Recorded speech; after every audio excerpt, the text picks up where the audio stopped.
Welcome, lovely listeners. Are you ready for a freaky, creepy story? You are?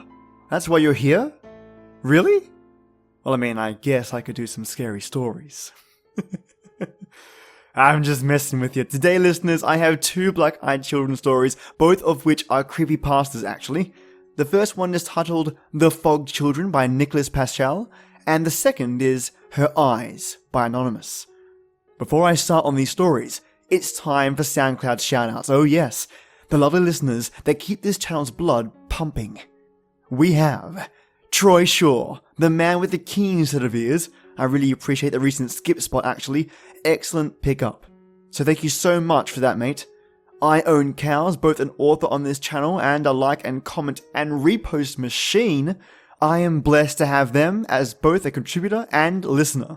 Cheers, mate. Kyle Brandt, cheers, mate, for your constant support, Michi's journey stories, and interactions with listeners on this channel. There is something magical when authors talk to their listeners. I can't put my finger on it, but I love it. And I received your story. Rest assured I'll be getting to it. Cheers, mate. Star Eve 2099, thank you so much for your constant support, sharing your own views on episodes and experiences, and cracking me up with hilarious comments. Thank you so much. Arkin Brother, aka Jace York. Mate, thank you so much for your stories, constant support as well, and the ideas you have for the Tellteller series. Can't wait to share them with the world. Cheers, Jace. Wee woo wee woo. Thank you so much, buddy, for commenting, liking, and supporting this channel in so many ways. Thanks, mate. And Sin, the Yokai Queen. Thank you for your ongoing support, and it's always awesome to see you on here. And now for some new supporters. We've got the How Many Fingers Podcast, JG Pro Wrestling, Zeo, that's spelled XEO, user 539532888, Scarlett Taylor, Dark Panda Studio, user 4489600641, Sarah Reed, user 613643737, user 457858891, and We Shared the Love Podcast. For those of you who are titled with their username and their numbers, I hope you know who you are, because I sure don't. If you change your username though to a title, I'd be more than happy to thank you directly. And thank you all for your support. Now, my creepy crawler listeners, please grab a hot beverage, just like me, and turn the lights off.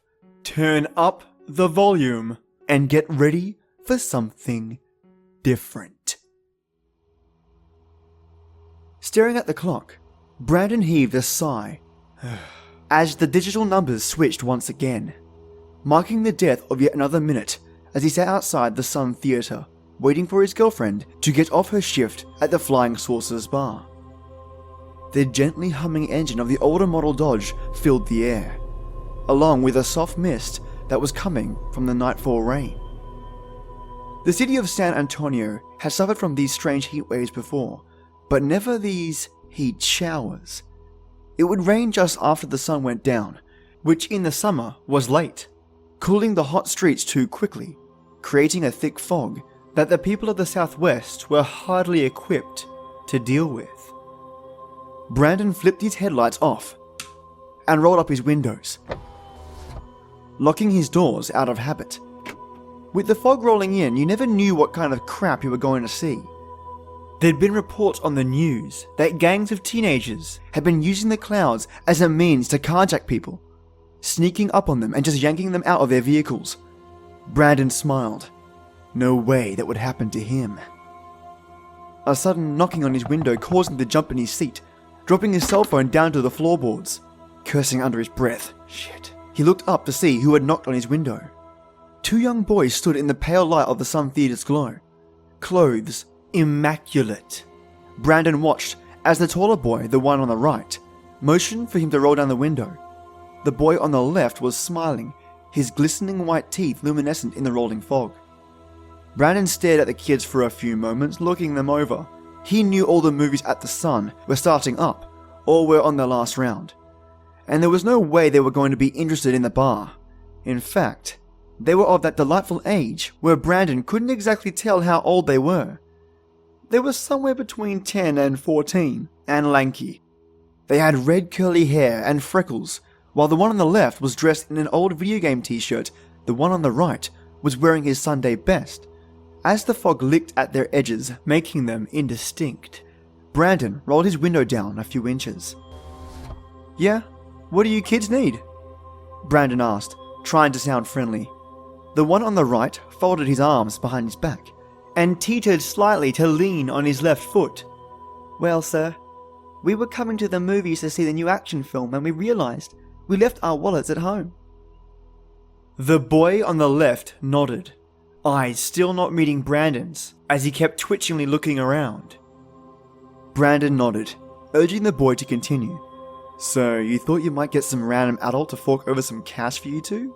Brandon asked, reaching down to pat for his cell phone. The fog rolled over his hood, obscuring the chipped paint and warped metal from view. From the light of the sun's marquee, the two young boys' shadows split into 3 distinct lines, stretching out over the car as they stood by silently watching Brandon fumble.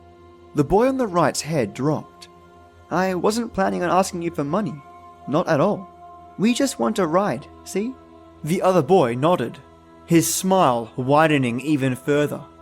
"A ride?" Brandon repeated, not bothering to look at the boys as he watched them from within the dark car's interior. "A ride where?"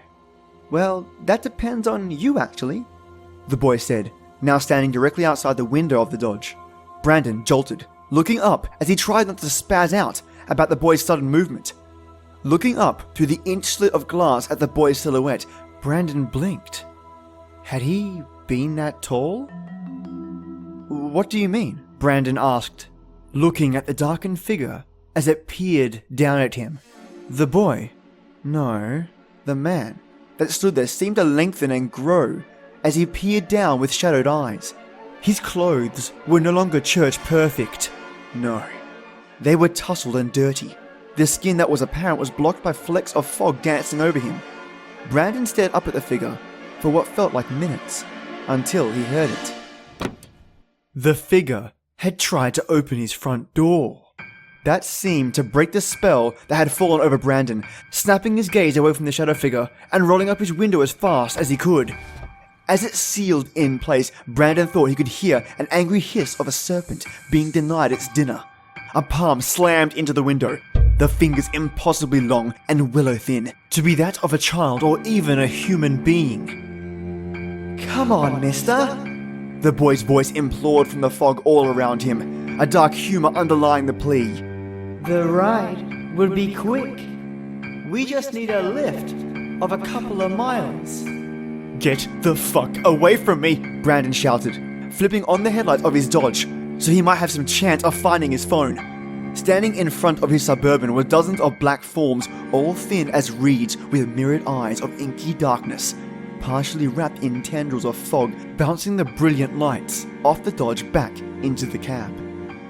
Brandon screamed and dropped to the floorboards as his Suburban started to shake, the heavy steel exterior scraping as innumerable fingers pried and pulled at the edge of the Dodge in search of an easy opening.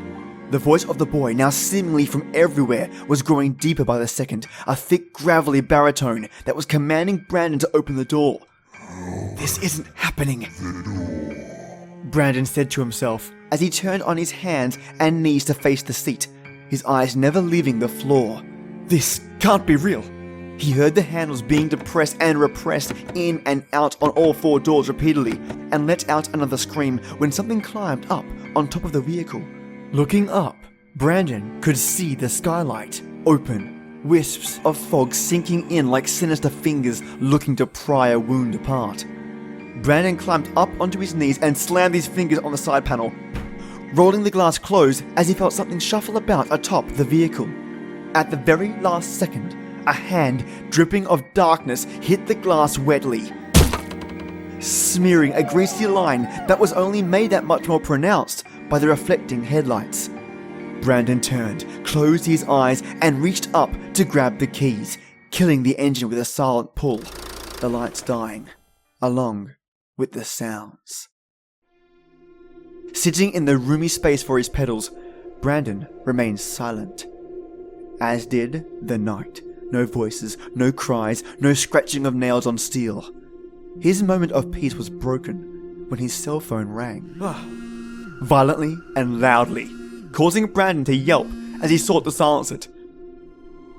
"Hello?" he answered hesitantly. "Hey, baby," Rebecca said from the other line, weariness creeping from her voice. Brandon smiled. His girlfriend was calling him. He almost laughed. "Hey, honey," Brandon said, crawling up into the seat of the Suburban, sticking the keys back into the ignition. The lights came on, shining over the parking lot and onto the front steps of the Sun. He saw his delicate little girlfriend just standing there, holding a large cake. "What have you got there?" "One of the cooks had a birthday, and he's diabetic. They said I could have the cake. Figured it could be a reward for how well we've been doing on the bills." Rebecca smiled over the line, her tiny body walking outside the Suburban. "Do me a favor and unlock the back, okay?" Brandon smiled and pulled the lever unlocking the back gate, which lifted up slow enough to allow a breeze to breathe across the back of Brandon's neck. Brandon slowly started to choke as Rebecca's voice grew deeper, gravelly, all while laughing over an increasingly staticky call. Staring forward, a wave of fog rolled from beneath the Dodge, billowing like drapes caught in a wild wind as the feather-light claws of the dense mist danced over the hood and windshield, scratching like nails on a chalkboard. Black-Eyed Kids, story number 2. Her eyes. I never knew something as simple as a knock on the door would forever send me into a frozen state of terror. It all started with a cold and rainy autumn evening. The wind was blowing fiercely, whistling through the little cracks in the windows and door frames. I was sitting by myself in the living room, watching a terrible homemade zombie flick when I heard a dull thud of footsteps walking up the stairs to my porch. I muted the television, sat upright, and turned my ears towards the front door. I heard the storm door open then slam shut. Within 2 seconds of it opening, I quickly stood up, stumbling over the small ottoman sitting in front of me. I turned on the light in the entryway, then peeked through the curtain on the little door window to see who was there. No one. I glanced out further to see that I had left my driver's side window cracked open. I cursed under my breath and grabbed my keys from the side table and ran outside to my car. I quickly rolled my window up, then ran back into the house soaking wet. I hastily shut the front door as to not let any heat escape. As soon as it latches, the knocking begins again. Annoyed, I sigh, thinking I forgot to latch the storm door. I turn the knob, ripping the door open when I see a child standing in front of me on the porch. Startled, I gasp loudly, clutching my chest. The child, a girl no older than 10 years, stood on my porch, in a raincoat, looking down to the floor. Are you alright? She says nothing. I take a step closer to her. Hey, can I help you with something? I'm starting to panic inside a little, because something seems terribly off about this girl. Then I notice she's completely dry. Not a single drop of rain has touched her coat. I look around to see that my porch is flooded where the wind had blown the rain against my house. Even if she had been on my porch this whole time, she still would have been drenched. I stand there, staring at this child who wouldn't even look at me. Little girl, please answer. May I please borrow your phone? Her voice is calm and kind of deep. She never takes her eyes off the ground. I inhale sharply, surprised by her sudden question. I weakly ask, who do you want to call? Do you need the police, your parents? Who? I'm trying to stay calm, but my voice is shaking. Something is terribly wrong, but I can't figure it out. The girl stands very still and starts sniffling. May I come in? It's so cold. Do you have any food? I stare at the girl, confused by her monotone voice. I don't feel comfortable letting her inside my house. I feel bad because she's just a child, but something about her terrifies me. I tremble. What's your name? Where do you live? The rain suddenly stops. Like turning off a faucet, the wind stops also, making the neighborhood 20 times quieter. I get shivers down my spine. The girl slowly lifts her hooded head, finally making eye contact. I tried to scream, but the only thing that comes out are aggravated breaths of terror. Her eyes, oh my god, her eyes, as black as the abyss that she had likely crawled out of. Her pale white skin glowed as soft white, making her eyeballs so much darker. She stepped closer to me. Please let me in, I am so cold. I stare in fear when the wind and rain turn on, like a switch, behind her. I slam the door in her face. Running to my phone, I dial 911, barely holding on because I'm shaking so much. 911, what's your emergency? I try to explain what's happening, but just sound crazy. There's a girl on my porch, not wet, black eyes, oh my god. I hear the lady from 911 trying to calm me down. Ma'am, calm down please. I can't understand you. You said there's a girl on your porch? I stutter. Yes. She's out there. It's out there. She has black eyes and wants to come in. I won't let her in. I hear her knocking on my door. Each knock louder than the rest. I cry out, "Leave me alone! I'm not letting you in!" The knocking ceases. I sigh in a small relief. The woman on the phone asks me where I am and if I needed a police officer to come. I say, "Yes, please, hurry," then hang up. 10 long minutes later, I see police vehicle lights dancing on my living room wall. I sigh in relief and hear a loud banging on the door. I run, a little hesitantly, and answer it. "Thank God you're here, officer." No officer. Only his car sitting in the rain. Driving side door wide open. I walk out onto the porch, frantically searching everywhere for him. I run to the backyard, dripping with rainwater, shouting, "Officer? Officer? Where are you?" I run back to the front of the house when I see the awful girl standing in front of me, glaring at me. She sounds aggravated now. "Let me in so I can use your phone. I'm lost. Please help me." I dart up the porch stairs, shoving her out of my way, throwing her off the porch. I look back to see her ankle twisted in an impossible angle. She doesn't scream or cry. She just stands up, limping towards me, dragging her ankle behind her. I scream in horror, slamming and locking the door behind me. The knocking continues. I just want it to stop. I have to do something. I run to my kitchen, open the silverware drawer, and pull out a sharp knife. The knocking will not stop. I walk towards the front door, raising the knife above my head and grabbing for the doorknob. I quickly open the door to see the officer standing in front of me, his gun drawn, pointing at me. Out of instinct, he fires, shooting me in the chest. I drop the knife and fall to the ground. He enters the door and kneels beside me, yelling into his radio that he needs backup and an ambulance. He puts pressure on my chest and the blood pours out of me. I look behind him to see the black-eyed girl standing directly behind him, looking down at me, smiling with her sharp teeth glistening.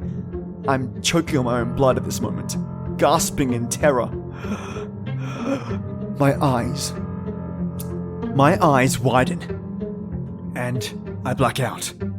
And next thing I know it, I'm in the hospital. I haven't slept for days in the hospital, worrying that this creature will come after me yet again. For now, this is my only account. I hope that I never experience anything like this again, and I'm lucky to be alive. If you ever see a girl knocking at your door, you make sure you take a good look at her eyes before you do anything else.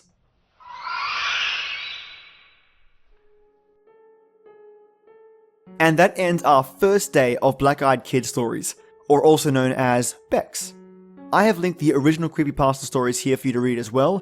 I've changed the second story's ending because, well, if you read it, everything up to that point is great. I just felt that the ending didn't make a lot of sense and as a result added my own. Hope you enjoyed that part. And if you enjoyed this episode, let me know with a like, or even better, an iTunes review. It goes a long way, and things like word of mouth, iTunes reviews, or likes and subscribes, they all help the channel and these authors on here to more ears. Also, if you want to get hold of me directly, you can do so via email at storiesfablesghostlytales@gmail.com. And on top of this, if any of you want a go-to place for my work, you can check out my website that I've recently updated for all things Stories, Fables, Ghostly Tales, where everything is laid out there for you, including my YouTube videos. I've recently updated the website so it should be a little bit easy to navigate and has all my latest content. So when you get a chance, it'd be great to see you there.